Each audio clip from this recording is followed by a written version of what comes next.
All right. To anybody who may be tuning in live to the 2025 Seneca7 Q&A session, thanks for being on here. If you're not on here, hopefully it means you've already read the course guide and you are... Oh, hang on. I'm getting some replayer feedback. Let me figure that out. Sorry. That's on my end. Sorry, everybody. I think I had another...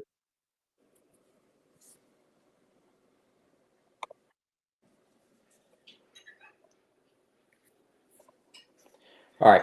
Sorry about that. Figured it out. It looks like we are live on YouTube and Facebook, and that was the feedback that I was getting. I was hearing my own voice.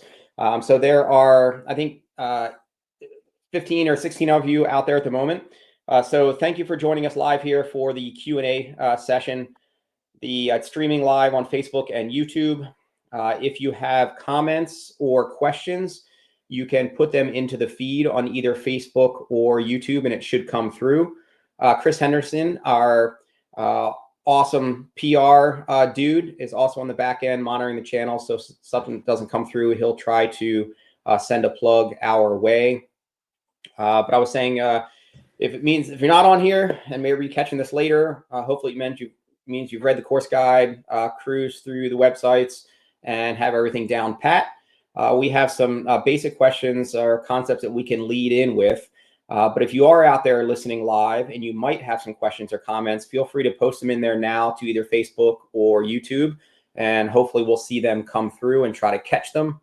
Otherwise, we can just lead in with some of the questions that we've had in emails so far, and we'll see if that gets any of them. So let's maybe start with... And is it Jeff or Jackie, in terms of Jackie, your email going in a little bit out of order? I feel like some of the, I guess, where to find things. Jeff, on the Seneca7.com, can you comment on maybe what's live now and what people can find in case they've had questions on where to find it? Sure.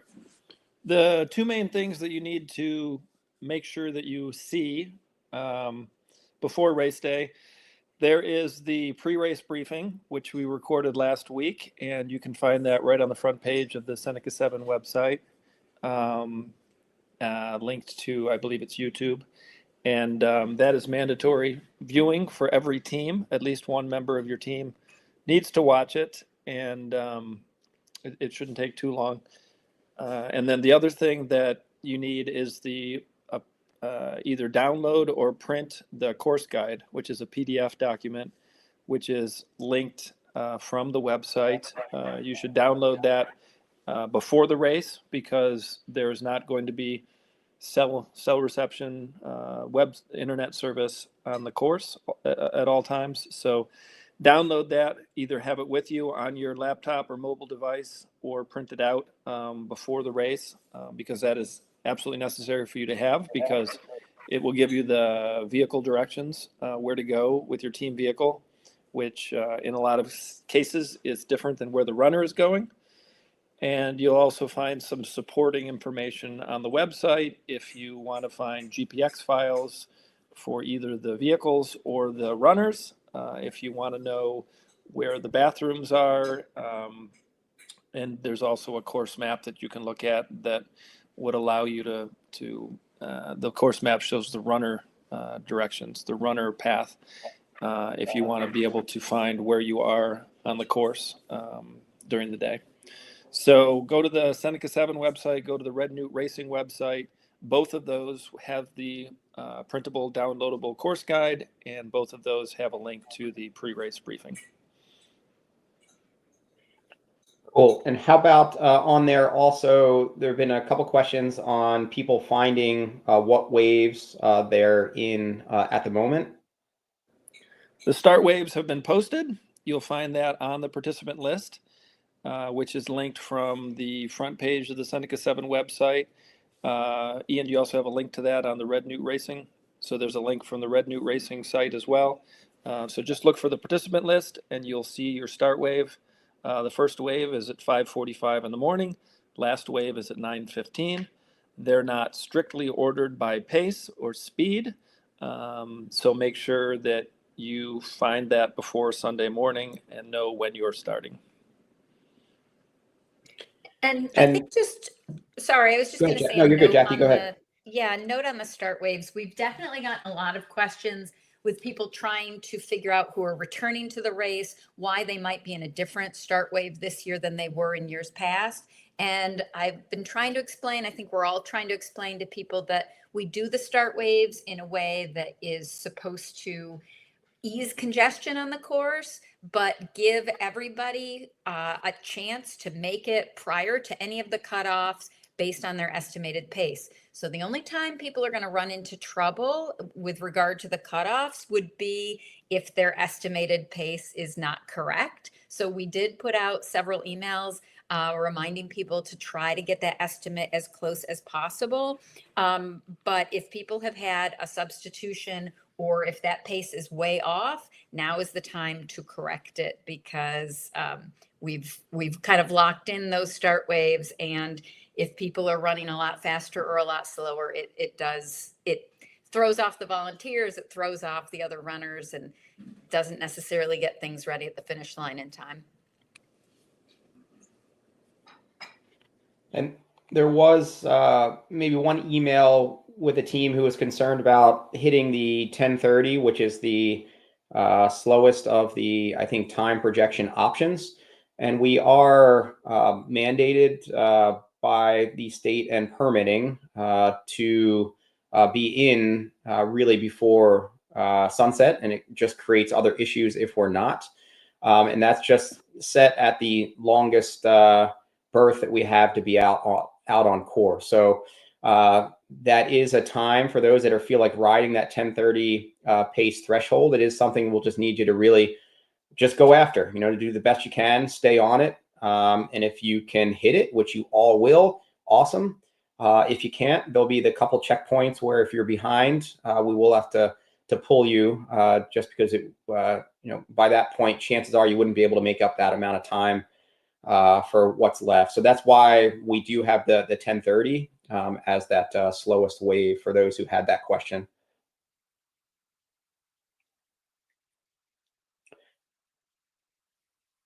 I had gotten a couple of questions about spectators on the course. And a question specifically if there was a guide for spectators. So we know that the teams have to have that printed PDF course guide, which tells them where the vehicles go and also where their runners should be running. But there were some questions about where spectators can be. So I think, again, it's in the pre-race briefing, but just to emphasize, spectators cannot be at the exchange points. We don't have the space for extra vehicles. But there are lots of other businesses along the way that are not exchange points. There are a lot of side roads where people can kind of, duck onto the shoulder, park and cheer. But we really do ask people not to send their spectators to the exchange points. It looks like there's a question in the comments related to the start times. Nick Wenderlich asks if the start times are set in the tracker. Yes, they are. You have your live tracking link on your team link. So the team link is what you've been using to provide the estimated pace, the t-shirt sizes, all the information about your team, your roster. And now there's a field on there that also shows your team tracking link. And you need to load that onto your mobile device and bookmark it because you'll need that race day to keep track of your exchange point times as you go around the lake. And the start times are in there now. You can start practicing with that now. I will be wiping it clean Sunday morning so you don't have to worry about messing it up. You can play with it as much as you want. Make sure you're comfortable entering your time of day for each exchange point, and then that will all disappear Sunday morning before the race. And then Nick, also on that, it may just be a comment on moving up from 5:45 to 7:15 a.m. This year. And that is really just a reflection, again, of the projected times that teams put in. So I think in that 5:45 start wave, it's really teams that are around, I think, a 10:30 start time roughly. So yours may be a bit after if you're in the 9s or something like that. But you can always reach out to us if you feel like your accurate projection is not what you had submitted. But those start waves are really based on, as Jackie mentioned in the beginning, us doing our best to smooth out the exchange areas, create a safer event, make it smoother for all of you at exchange areas, make it smoother for volunteers, and still get everybody in under the time cutoff.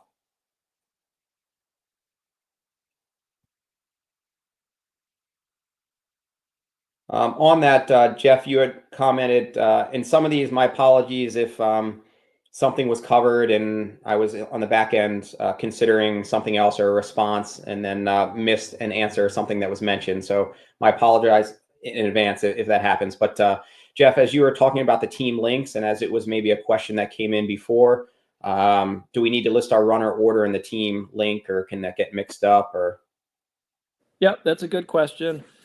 On your team link, you do specify your roster. So you'll give the name, the email address, the gender, and the t-shirt size of each of your runners. But it doesn't matter what order you put those in. We don't need to know your order. You can put them in any order you like. For the actual race itself, you do need to keep the same order throughout. So whatever runner is number 1 will be runner number 8 and number 15 as well. So you'll go through that order the same way each time, keeping the same order throughout the race, but we don't need to know what that order is. And Nick, thanks for weighing in on the questions too and answers, and being kind of a community of awesome people out there who are hopefully helping and weighing in with each other. You're going to be sharing some miles and hours and roadkill exchanges out there throughout the day. But for Jason, with the question of our start time set, I don't know how to check it. We just mentioned, on both websites, you can, if you go to Seneca7.com, look down on the left, there'll be a participant list. And if you click on that, that'll have start times for all of the teams. And then you can also explore that with the tracker. So they are there for start times. I think while we're mentioning like the participant list and the team link and the race tracker link, can we just go over the process for substituting a runner and how long they have to do that getting that question? So if you can specify your roster all the way up until next Wednesday, a week from today, and then that will be locked, and you're expected to keep that roster until on Sunday morning for race day. If you happen to if a runner gets sick, gets injured, you are allowed to substitute a runner that's already on your team for a runner that gets sick or injured during the race on Sunday. And if that were to happen, then you'll substitute one of your existing runners for the runner who's injured or sick, and that runner will stay doing that leg for the rest of the day.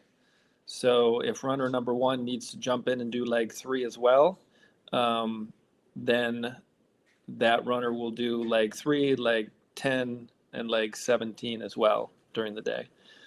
So we hope it doesn't happen. We hope nobody gets sick or injured during the race. You do need to start with 7 runners at the start line.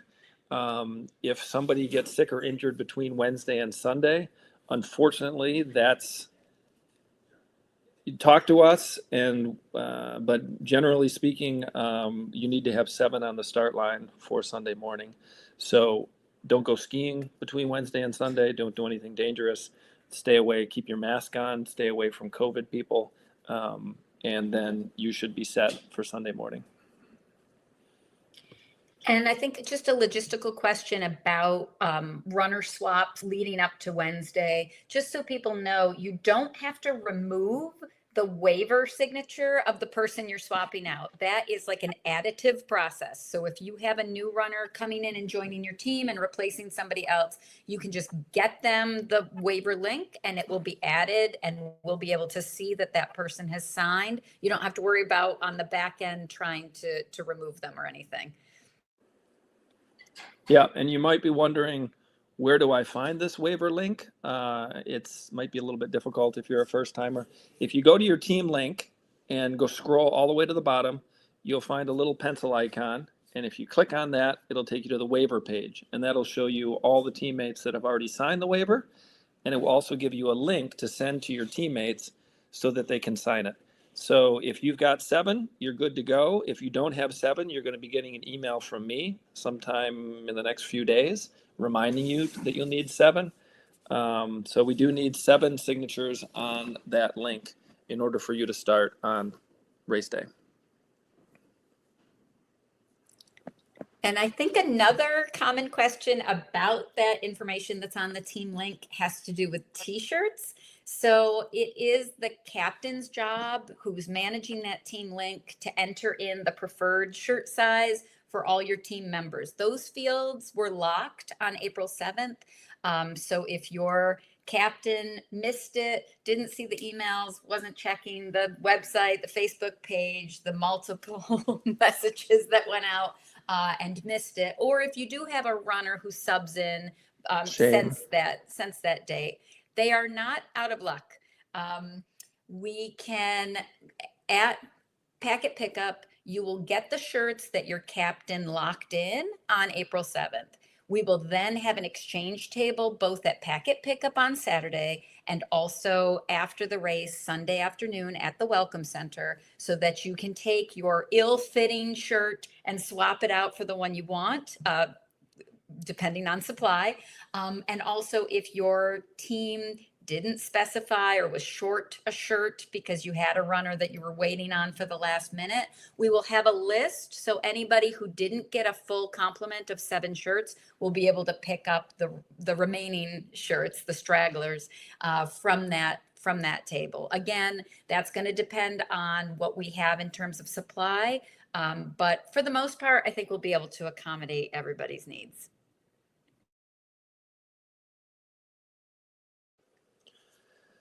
Maria has a question about tracking, what actually tracks us.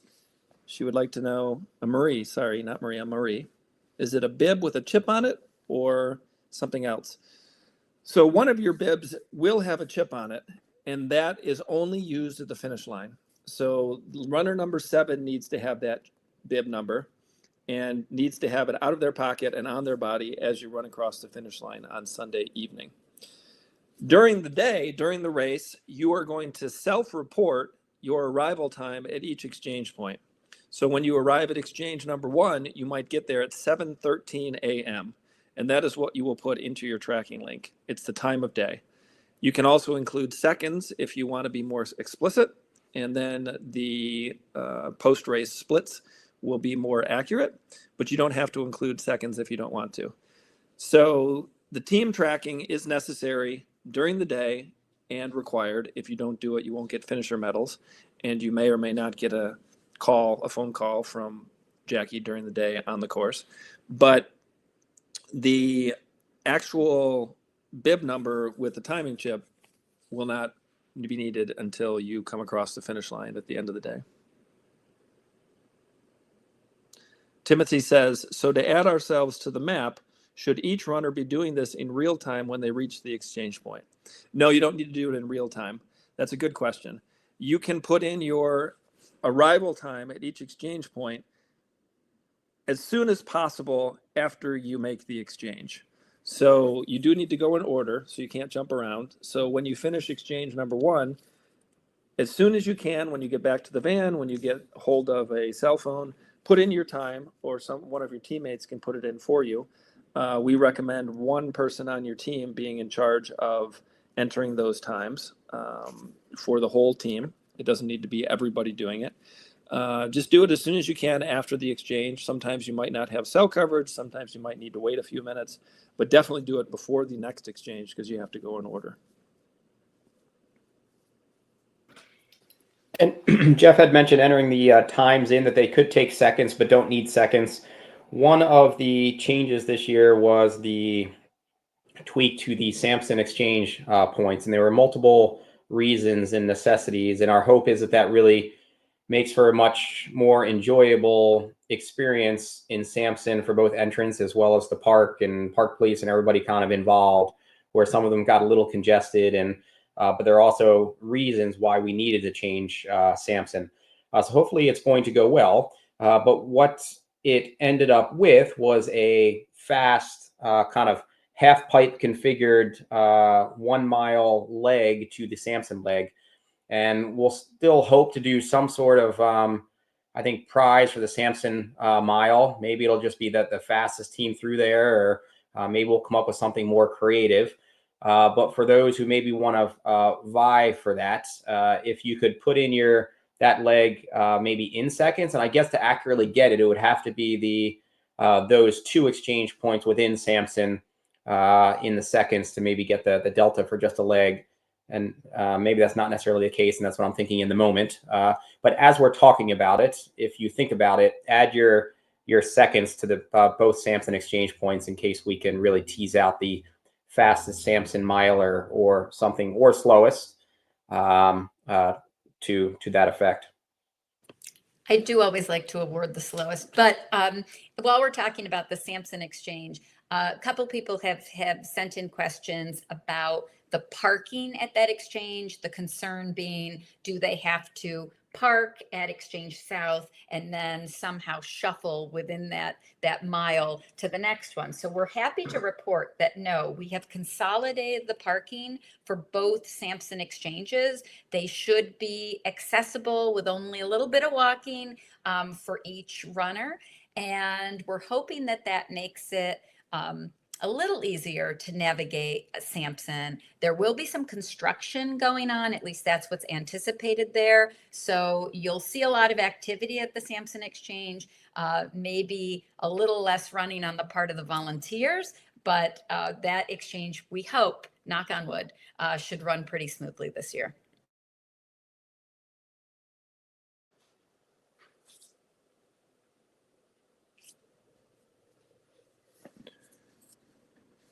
Nicole has a question or comment. How technical is the trail run on leg 16? Asking as an experienced trail runner with a smiley face. Well, I Ian, guess you're a trail runner. How do you find yeah, that leg? and 16. We're talking I'm assuming the Bonavista leg. Is that 16? Yeah.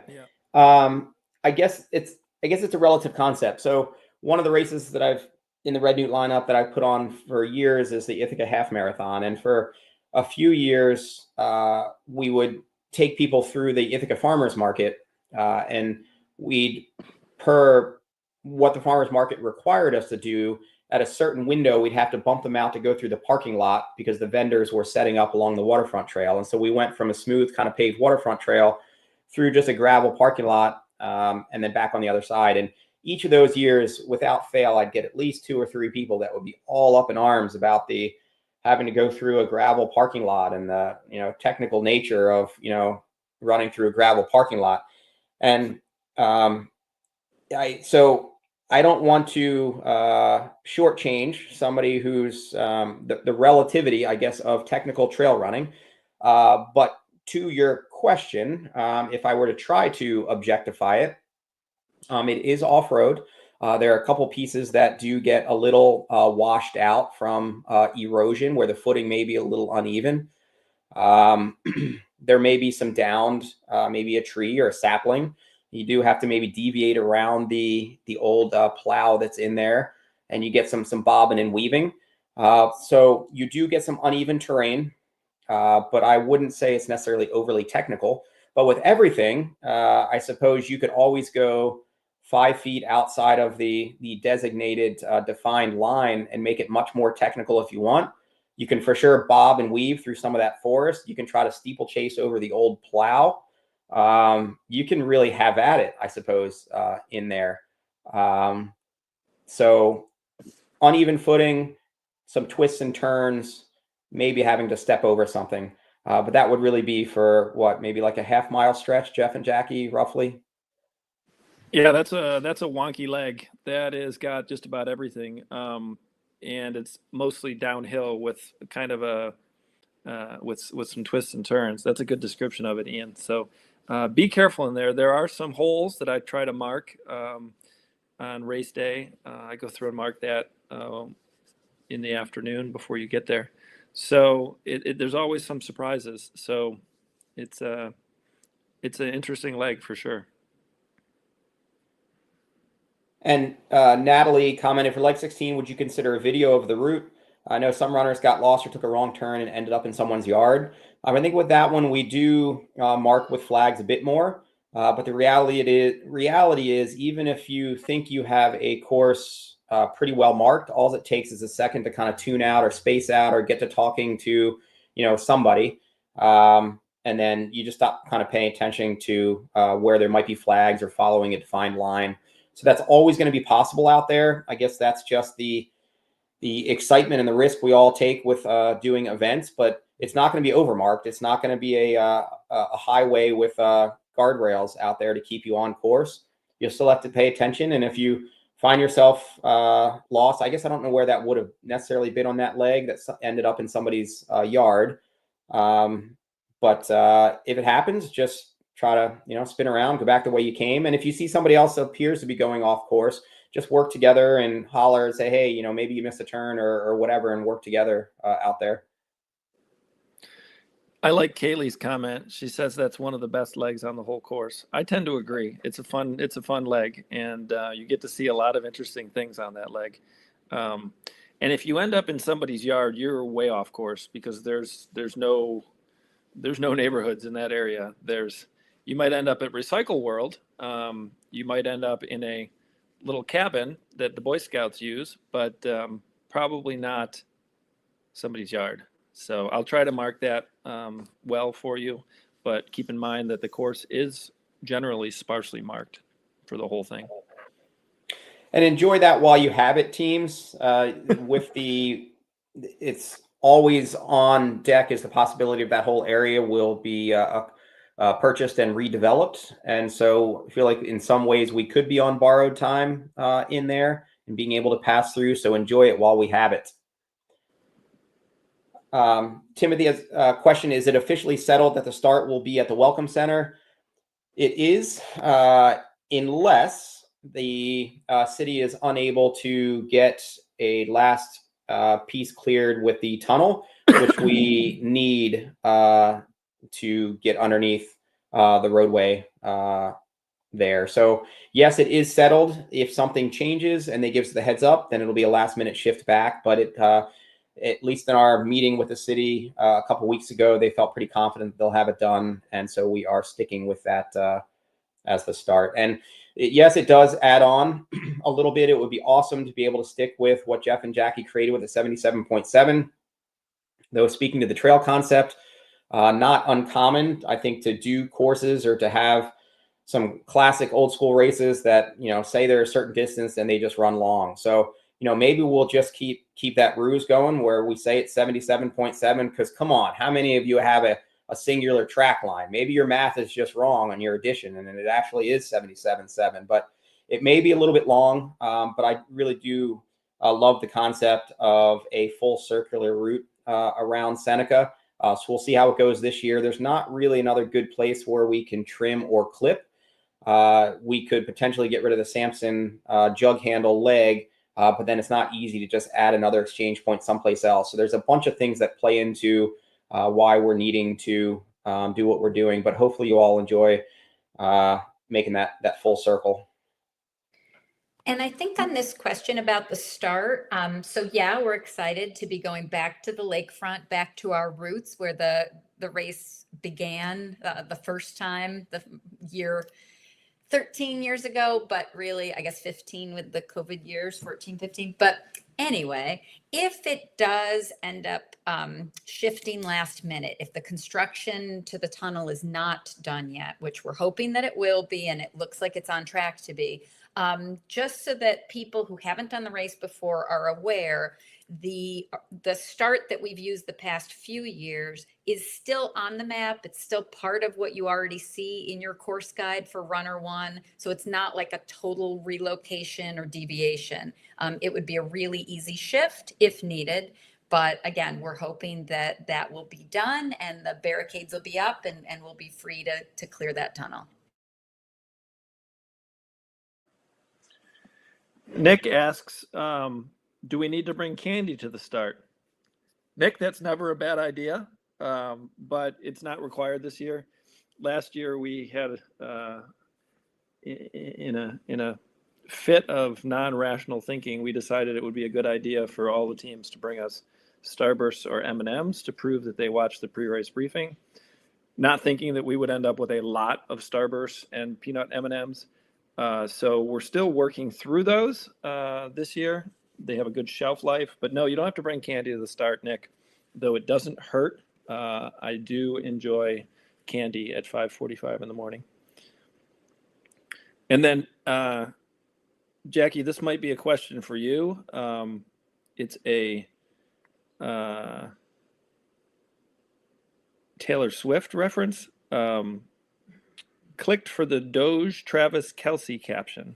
I don't know what that means. Maybe I'm not enough of a Swiftie, but maybe that's some code that you can decipher. Well, he's now signed on for year 13. So our year 13, I'm pretty sure we're responsible for him re-signing with the Chiefs.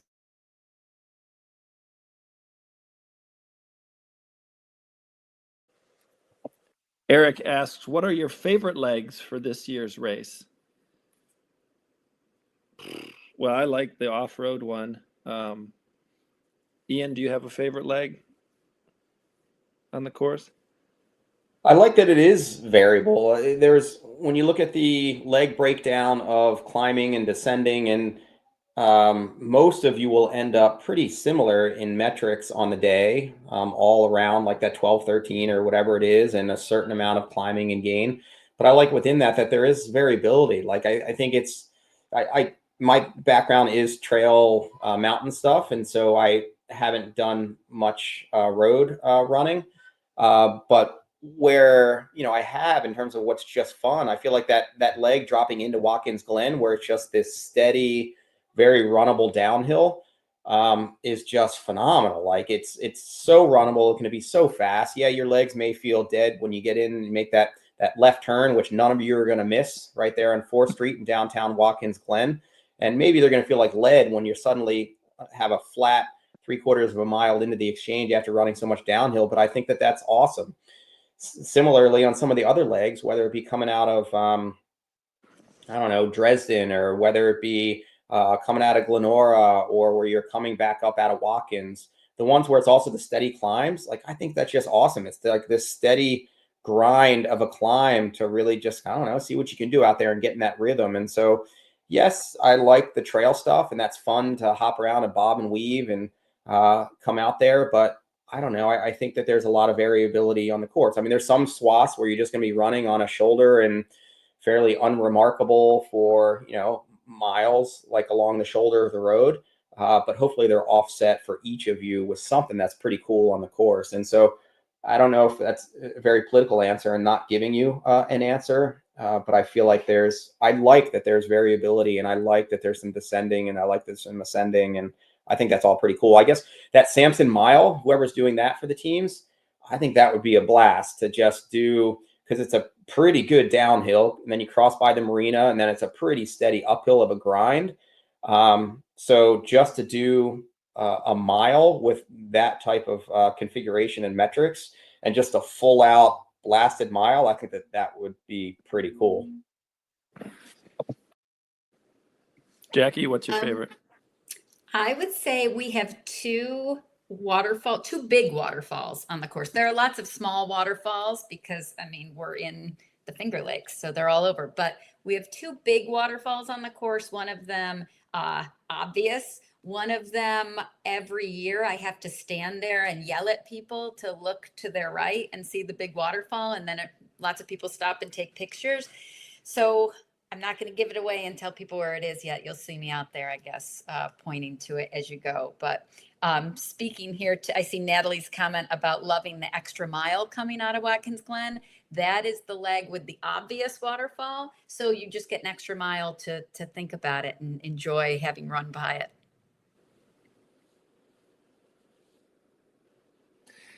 Nick is wondering the times and dates for packet pickup. So it's always Saturday. It's always the day before the race. This year it is 11 a.m. to 2 p.m. at the Welcome Center in Geneva. You have 3 hours to get there, get your packet. Not everybody, your team is not required, just one representative from each team to pick up your packet. And all you need to know is your captain's name or your bib number, and then you'll be good to go. The Welcome Center is right on the lakefront in Geneva. And Chris, good to have you per your comment coming up from South Carolina.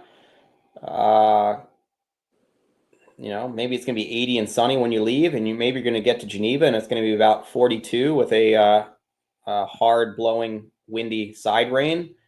So hopefully that's going to be a really nice change from sunny, warm, ideal South Carolina. It snowed today, most of the day here in Geneva. So FYI.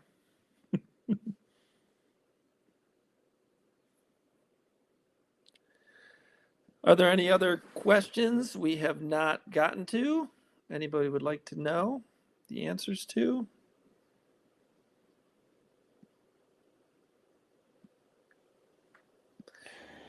So Nicole said, are there a good amount of restaurants, bars still open to get a bite to eat on Sunday evening after the race? Jeff and Jackie, what do you think? I don't know. I guess Sunday at 8 p.m. on or I guess it depends on how fast you run. I guess that's the motivator. Or even if you're still hungry after eating from the Torrey Park chili post, maybe you're just going to be your heart is going to be way full, and then the chili is going to be some spice on top, and you're going to be I need to go sleep now. But Jeff and Jackie might be able to weigh on restaurants. I think you covered it. It's really going to depend on when people are actually finishing. And don't forget, most Geneva restaurants, I think now are on like DoorDash or whatever. So you can always place your order, send your team in, pick it up, have it ready for you in the car. If you're worried that you're not going to make it in time to have like a sit down served meal. And that's a good thing that you could do on Saturday when you come into town for packet pickup. Take a little loop around Geneva. Downtown is a very vibrant, bustling place. It's a nice town, and with a surprising number of good restaurants. So just take a walk around on Saturday, either before or after packet pickup, and see what might be open, what suits your fancy. There's a lot of different kinds of food as well that you might enjoy. Marie asks, are there recommended places to park in Geneva for the cars not driving the team? So a lot of people will have extra vehicles that you want to leave in Geneva during the day. Geneva has parking is all free on Sundays, so you don't have to worry about paying. And there are a surprising number of parking lots. So there are big lots right in the middle of town, across the street from the Smith Opera Center on Seneca Street. You could park there all day. There are parking lots across the road from the finish line where you can park. There is parking at the finish line, but I would not park there all day because we want to save space for the team vehicles that are coming in and not delay them finding a place to park before they reunite with their seventh runner. So try to avoid the Welcome Center parking lot for your vehicles you're leaving in Geneva. But the two main lots downtown on Seneca Street are really your best bet. There's plenty of room there, and they shouldn't fill up. I'm seeing a question from Tim about the exchange point. I'm going to take the exchange point one. Whether or not there are volunteers at each exchange point or just the highlighted one in the video. First of all, thank you for watching the video and paying close attention to which exchange points we called out with special instructions. But I can assure you all the exchange points have volunteers. This year, we're partnering with about 30 community agencies to make this event possible. So every exchange point has a group of enthusiastic volunteers that are ready to help you make your way around the course. I will say the volunteers are well versed in their exchange point, but they are not necessarily experts in the entire event and every rule and nook and cranny of the course. So I know sometimes people ask them questions about what's to come, other parts of the course, and sometimes maybe they're not able to answer those to the fullest extent. But your course guide is there for that. But yes, there are volunteers, and a special shout out again to the charity participants, the teams that signed up for a charity slot and are helping to infuse even more of a contribution to some of those key partners that have been with us since the beginning. So thank you for that. And now I'll kick the question about headphones over to somebody else. The bone, if you're going to do headphones, I guess bone conduction is a good way to go to keep the ears open. The whole course is open to traffic and going around the lake, whether you're on one of the side county routes or whether you are on 414 or 14, cars can really move. Thankfully, the communities have welcomed us through as long as we're on our best behavior and we don't have teams using the bath or making using the bathroom, whatever, on like a front lawn or whatever. I mean, there's certain things that keep us in the good graces of the communities, and hopefully we'll stay like that. But there's obviously individuals that once there's something that's broken in their routine, whether there's some congestion in their typical morning Sunday drive or whatever. You can kind of turn into a deer in headlights and just be irrational behind the wheel. So obviously safety is a huge issue, particularly on such a expansive course. So, anything that distracts from you being able to take in traffic or hear traffic or whatever, or to the question earlier, if somebody happens to be missing a turn or going off course, you want to be able to hear the person behind you, yell up and that you're missing a turn.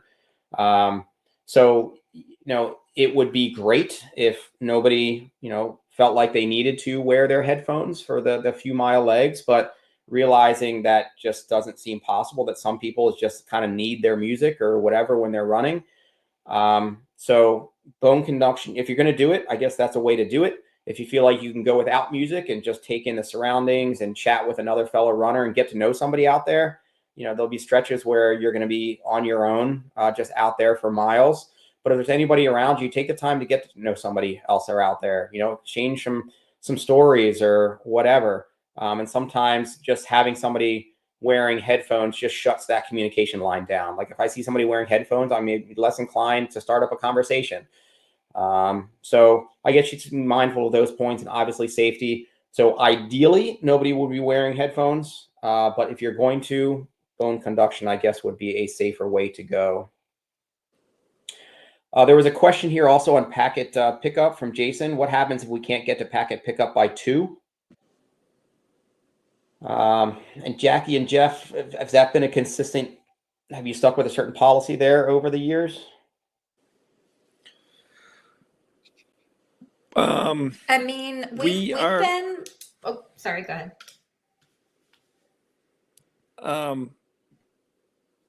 I was just going to say, we try to be a friendly, accommodating race, if at all possible. And Jackie in particular, usually I'm the one who doesn't want to treat you well, and Jackie is very accommodating, and Ian's somewhere in the middle. So we do try to accommodate you. If you can't make it there by 2, let us know beforehand. We'll try to work with you to figure out when you will be there, when we can give you your race packet. Keep in mind that if 200 teams do that, it's not going to work. So we do hope that the great majority of teams can make it there between 11 and 2. But if you absolutely can't make it there by 2, let us know. We'll work with you. We'll figure it out. We'll make it work for you. I do appreciate that very delicate description of me as a pushover. Guilty as charged, but Not what it was meant to be, I will say, no, it's true. but true. But for this point, I will try to take a harder line here and say we are pretty flexible with packet pickup in terms of who is able to come pick up your packet. So it doesn't have to be all members of your team. It doesn't have to be your captain. So it seems like there should be a way, given the vast resources that 7 people could amass, that somebody is able to get to the Welcome Center between those hours and pick up your materials. So we really hope everybody will make it between that window. Yeah, that's all I'm going to say about that. But if they can't, Jason, remember, I'm the guy helping you out. That's all I'll say about that. Any other questions from the crowd?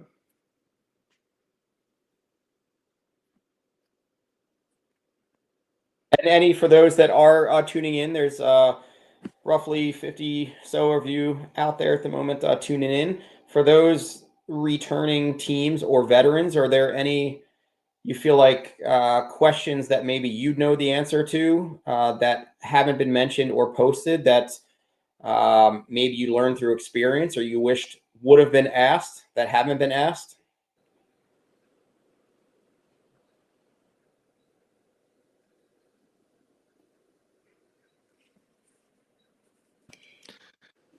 Yes, Kathy, I see your question about the Knox gear vests. Yes, we do count those as qualifying as visible enough for those special legs that require you to be wearing a safety vest. Remember, those legs are marked in the course guide, and anyone who's on the course after 7 p.m. has to wear some kind of either illuminated Knox vest or bright. New York State would love it to be a type 2 safety vest, officially approved by the DOT, but something that is very visible that you would think of as a safety vest. If there's any question, bring it to packet pickup. We'll take a look and give you a thumbs up or thumbs down, and then we'll give you a flimsy orange one you can use instead.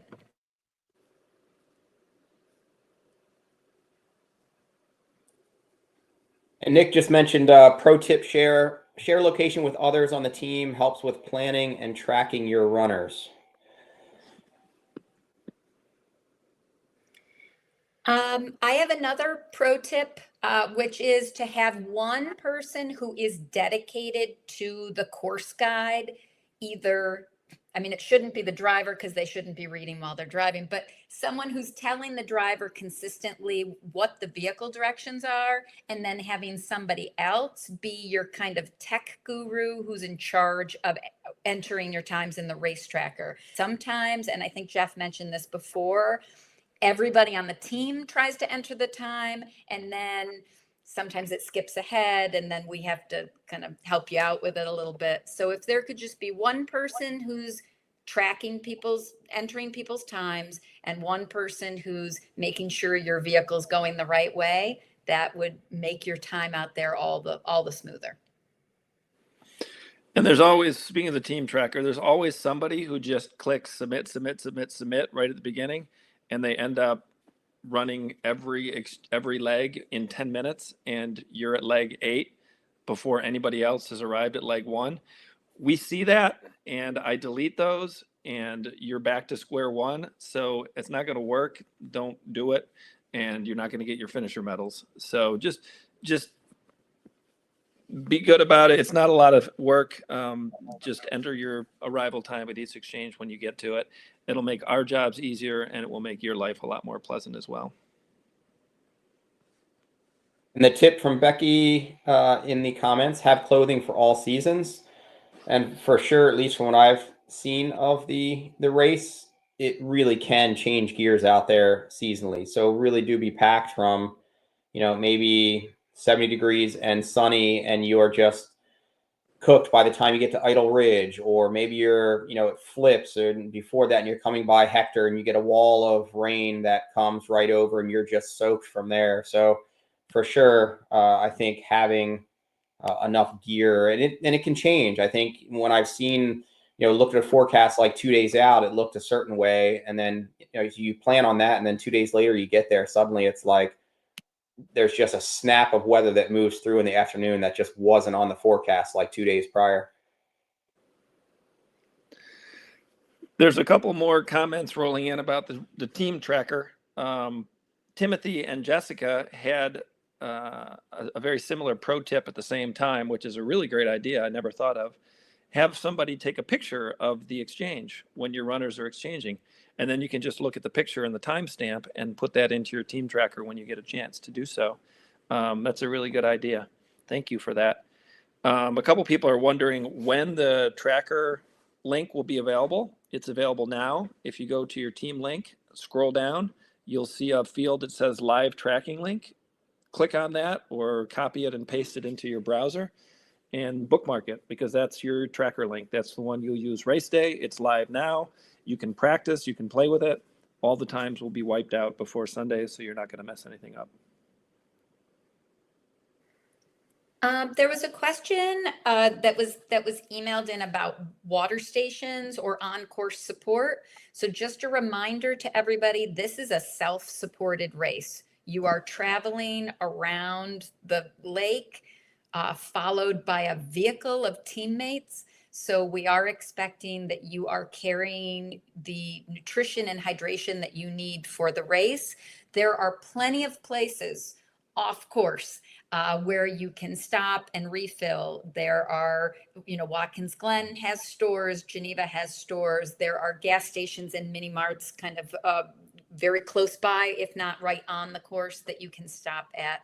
But there will not be a water station, as some of you have noted. The leg out of Watkins Glen has changed in length, which obviously then affects the following leg as well. So we don't have that 10K drop in. So there is not a water station on the course. And Jennifer, you had a follow up on start times posted then. Yeah, start times have been live for this past, I think, at least 5 days or so. If you go to Seneca7.com website, go down to participant list, click on that, and you can see the rundown of team names and start times. And it's also linked on the Red Butte Racing site, which will take you to that same page. And then I believe, Jeff, sorry, it's also in the team tracker if you're clicking through to that. Yep. When you bring up your team, when you bring up your team tracker link, it'll show you your start time right next to, right at the top. And then the team tracker also gives you an estimated time of arrival at the next exchange. So, which gets more accurate as the day goes on because it learns your pace. So that can help you gauge how quickly you need to be at the next exchange to meet your runner during the day. Another emailed question about whether or not the penalty for the 10% deviation from time, how that's calculated and when that is assessed. So the question was whether or not that's assessed at each checkpoint. No, we understand that your estimated pace is an average of 7 runners. So you might have someone who's just raring to go and somebody who is walking, maybe not walking, but jogging. And so that we understand that's going to vary by runner and by leg. So the penalty for overrunning or underrunning your pace by 10% or more is assessed after we do final results. So it will affect the finishing ranking, but you're not going to see that changing in real time during the run. If you make a good faith effort to estimate your pace, you're not going to have a problem because 10% is a pretty wide variance. There are some teams who just really wing it and don't put a whole lot of thought into it, and that's where you're going to get into trouble. But if you're trying to be accurate, you shouldn't have anything to worry about.